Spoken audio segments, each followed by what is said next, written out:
guys, welcome back to the channel. Now I talked a bit about in my last video how we're doing all kinds of projects around the yard. Right now I'm building a deck down below, so why don't we jump into this thing that has all my tools in the back.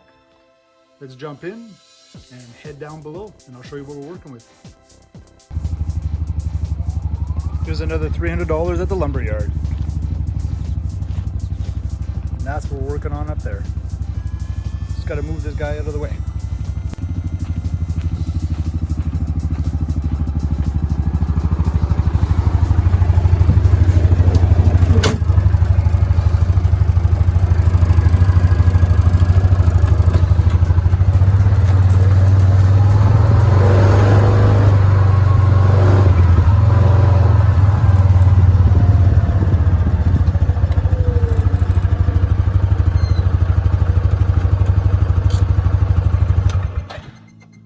Okay, before I show you what we've been doing for the past 3 weeks, you need to read the disclaimer below.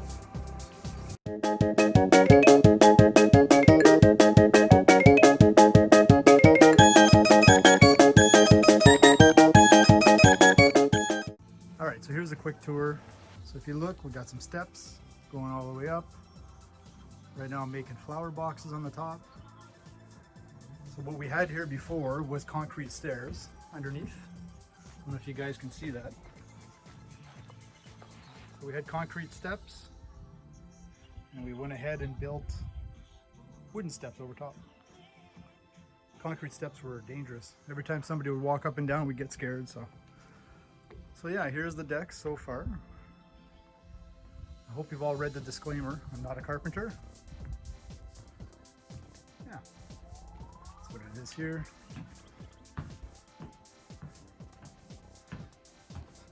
Eventually there's going to be a hot tub going in this area right here. Right there. And what we're doing here is we're building flower boxes. We have all our flower boxes. Here they are here. You can see the flower boxes all the way down. So the challenges we had here were it's sitting on an existing concrete pad that was pretty bad. And if you look down this way here, so there's the old concrete pad. We did some repairs to the pad before putting the deck on top. And we're going to build the retaining wall all the way down the side. And we're going to plank it. So yeah, let's get busy.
Okay, we're gonna fast forward a couple of days. So you saw me putting together this wall.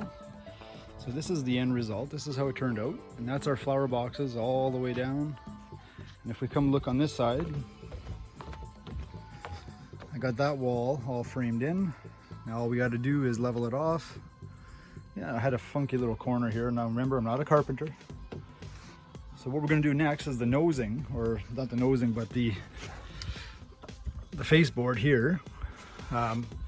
Up here we can't get 8-inch by 1-inch boards for some particular reason, so we got some rough lumber. And as you saw me doing earlier, I was planing it, so we turned this to this. And we're going to put that there. Yeah.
Okay, well here's an update on my faceboards for my steps. I just jumped into the lake because it's really hot here.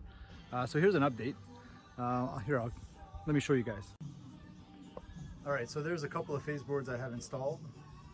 Now I'm working with rough lumber, so it's pretty tough because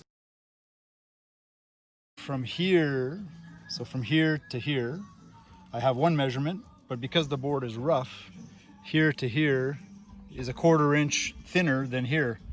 So here, I'll show you guys what I'm up against. So here we have, looks like 7 3/4. And then over here, we actually have a solid 8 inches, it appears. So the problem being is that I can't get an accurate straight line here to cut because these measurements are off, so I can't measure from here to there. So I end up with a little bit of waves in the stairs. So, well, not the stairs, but in the actual faceboard. So that's what the faceboard looks like. So yeah, I'm resorting to some different tools to try and get that as straight as I can. Yeah, so that's what I'm up against right now. So let's just keep playing.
it's hot. Yeah, so that rough lumber, even after planing it, it still has, it was really wet wood. Actually, when I started planing it yesterday, there was actually water coming out of the planer. Yeah, on the other side. It's a local lumberyard that we have, and he mills all kinds of nice rough lumber. He's got 4x4s and 6x6, and it's a really good place to go, and his prices are really good. But of course, the finish is not perfect. So we'll just give it a little sand again and hope for the best. I'm gonna wait till it dries a little bit. Now, the reason why I put it in so tight is because the wood is really, really wet and it's gonna shrink. And I don't want huge gaps, because as you're coming up the stairs, it's the first thing you're gonna see are these gaps. Yeah, so. Point of interest with the front of the flower boxes. What I've decided to do with the front to finish them off is I'm going to use a tongue and groove pine, and yeah, it'll give it a nice finish. If you look over there on the gazebo, see that tongue and groove over there? So we get that at the same place we got the rough lumber. It's got really good prices. And yeah, so here's my wife's flower boxes. You can see they're removable. They're going to drain nicely down below. And we bought a few extras just in case one of them breaks. But yeah, I think next season that's going to cost us about $2,000 in flowers. Yeah, you heard me, $2,000 in flowers. We have an infestation of these beetles. This summer it's so bad. I hear they bite really hard too. And here we have 5 finished steps.